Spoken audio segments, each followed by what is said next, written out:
Hello Year 6, it's Miss Jobbins here on this fine Tuesday with lesson 2 of your Spag Week lessons, and today we're going to be focusing on expanded noun phrases. Now before we start, we need to recap what is a noun, a determiner, and we're also going to be recapping over what is an expanded noun phrase. Now these did come up in our 2017 papers, and we all do know what these are, and they're relatively easy to remember, but it's always good to recap over these because sometimes, and definitely, they will ask you at some point in a spag, either revision or you're coming up spag paper in May, to highlight or identify the expanded noun phrase in the sentence, often asking you to circle it. So before we start, I'd like you on your piece of paper or just talking to the person next to you, can you write down for me what do you think a noun is? Perhaps can you give me an example? I'm going to give you 20 seconds. What is a noun and one example of it in a sentence?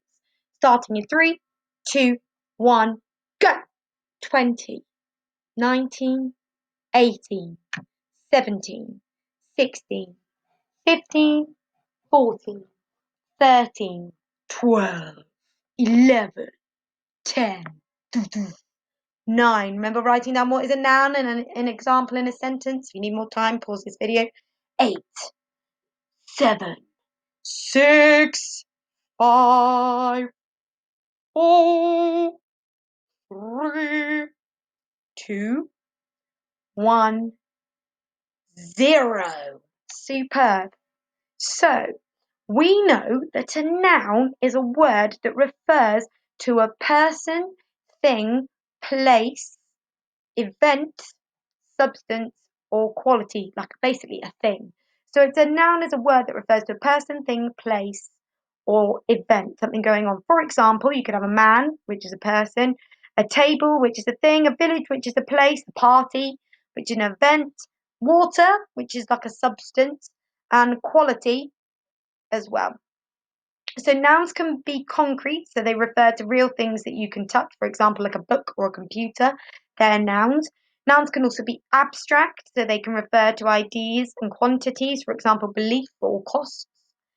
You could also have nouns that refer to actions or events, for example, like a robbery or this lesson.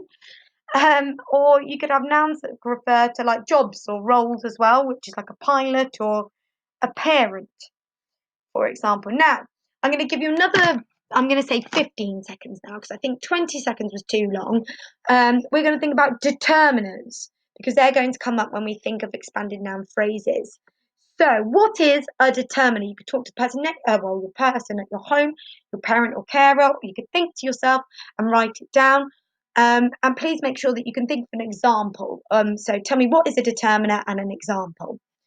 So, you've got 15 seconds now. 15, 14, 13, 12. Remember, you can pause the video if you need to. 11, 10, 9, 8, 7, 6, 5, 4. You can mute me. 3, 2, and 1. So you should have written down somewhere what is a determiner or discussed with someone and given an example. Now, a reminder of a determiner. A determiner is a word which is used before a noun, so that's something that refers to a person, thing, place, or event, to show which particular example of a noun you are talking about. So, for example, my English class starts at 7 o'clock. The students live near the college, or the books are quite expensive. In the examples I've just said, the words my, these, the are determiners. So we should have thought about these. My final challenge for this lesson is I want you to think about what is an expanded noun phrase. Now, my class, Jet class, you would have remembered an expanded noun phrase with that really weird, like Loch Ness Monster, guy in the lake sort of video that we watched on BBC Bite Size. So I'm going to give you now 20 seconds. I'm not going to do that annoying counting thing. You can pause this video for 20 seconds. And I'd like you to write down or recap perhaps on the website looking at the example videos, what is an expanded noun phrase. So please pause the video, write it down or tell the person next to you or someone in your home, what is an expanded noun phrase. Good luck. Hello, welcome back. You should have watched the videos and also discussed or written down what do you think an expanded noun phrase is. Now we know that an expanded noun phrase tells us or you more about the noun. So we could remember, for example, that the noun or a noun is, for example, lake. The word lake tells us about a place. We know a noun phrase is the lake. So when we're going to expand something, it means we're going to add more information to it. We're going to make it bigger. So an expanded noun phrase with my examples, the lake, so the noun phrase, the lake, if we expand it, we could do something like the beautiful lake. So it's where we're essentially adding in an adjective to describe it. So for example, we have the article, the, then we have the adjective beautiful, and then we have noun lake, the beautiful lake. So it's where we're adding an adjective in to describe. So in today's lesson, ladies and gentlemen, these are the following areas we're going to cover. We're going to have an introductory, so a starter activity. Then you're going to have some independent activities to complete. We're then going to have a review and consolidation activity, and then an assessment. So our lesson objective today is I can expand simple noun phrases. And these are our success criteria. You can write simple noun phrases, you can use adjectives to expand them, you can select adjectives to describe a noun to create effects, and you can add expansion after the noun phrase. So here's our starter activity. We're going to be looking at adding adjectives. Now here it tells us what are nouns and what are simple noun phrases with some examples. Please make sure you read through these properly on the slides. It then takes you through what is an expanded noun phrase. We know that there is a determiner, which shows us here, I'll place before a noun to help describe it. And then it takes us through what is a simple noun phrase, which I've already discussed. So the tall, sporty girl. Now they often contain a comma as well. We're then going to be thinking about continuing to think about adding adjectives. So on your piece of paper, have you got any questions about the following here? Can you perhaps create your own about this cow in this picture? Can you create your own expanded noun phrase? So adding an adjective or two using our thesauruses to the simple noun phrase a cow.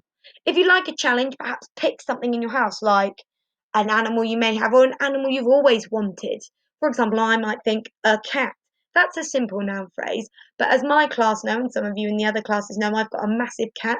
So I might say a gigantically large and rotund cat named Jelly. She's looking at me now. Well, she heard her name, so she's now like, what's going on? Is it food time? Can you also have a go now at these? Have a go at this simple noun phrase of maybe these chocolate cupcakes. Can you add an adjective or two to them? Remembering to use your thesaurus to upscale. Can you have a go at then this one? This owl sentence. Can you take a simple noun phrase of an owl and add in an expanded noun phrase by adding an adjective or two using the thesaurus? Remember to pause these slides to have a go. Once you've done that, you then need to think about adjectives being used for effect. So the adjectives we choose to expand the noun phrase can create very different effects. So, for example, the house, we could say we could see a bright, airy house. Whereas in this picture, the noun phrase house, or the house, or a house, could then be changed drastically with the use of adjectives for effect. So we could see a dark, gloomy house. Now, we're year 6. I'm already going to challenge you with these slides to up-level them. Get yourself a thesaurus and up-level them right now. Pause it, have a go. Upload those to Dojo because we'd love to see them. Welcome back. Now, you've got uploaded to the website, which I'll show you in just a tick, these 3 sheets. Please choose, hopefully you're going to choose extra spicy or extra spicy. Have a go at those, and then we'd like you to have a go at doing your own examples in your books or perhaps on the back of these. Now remember, please keep all of your spag work together and upload them to Dojo so we can take a look and see that you're actively having a go at these examples. Now, for those of you who are not sure what to do, all of the instructions are at the top of these worksheets for you.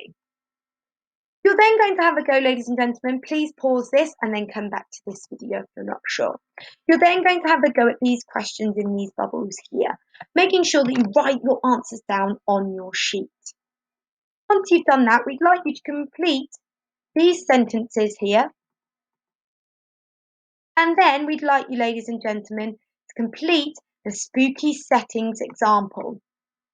Once you've done that, we'd like you to, on your own, obviously wherever it says working in pairs, we'd like you to follow the set of instructions here by having a go at the worksheet and the consequence game that we'd like you to have a go at. Perhaps you can play with it with somebody in your house. Now, if you don't have someone, we'd be more than happy to Zoom you, or perhaps you'd like to save this when you come back into school. Hopefully you can have a go with a sibling or a parent or carer at home. Once you've done that, there's a mini test we'd like you to complete, making sure that you mark it using the mark scheme in green or purple pen, which is attached to the website. And then we'd like you, if you do have time, to have a go at the application activity, which is asking you to have a look at these two monsters. As we're in year 6, we'd like you to draw your own, one perhaps a nice one mean one. Obviously, hopefully you can think of a better adjective to describe those. And we'd like you to describe them using expanded noun phrases to build up different effects for each monster, just like you did with those settings. And then we'd like you to make sure that you've printed this off and you can tick it off at the end. Now, just like yesterday, I took you through the videos. Now, here are your 2 examples here. Please have a go, making sure that you pick the activity that you'd like to challenge yourself, especially the extra spicy or extra spicy. Then we'd like you to have a go at these. Please, before you complete any of those, make sure that you've clicked and watched these 2 videos that will help support you in your learning. Please, as always, if you do have any questions, don't hesitate to ask us, and we'd be more than happy to help you. Also, please remember to upload your work to Dojo. Best of luck. Bye.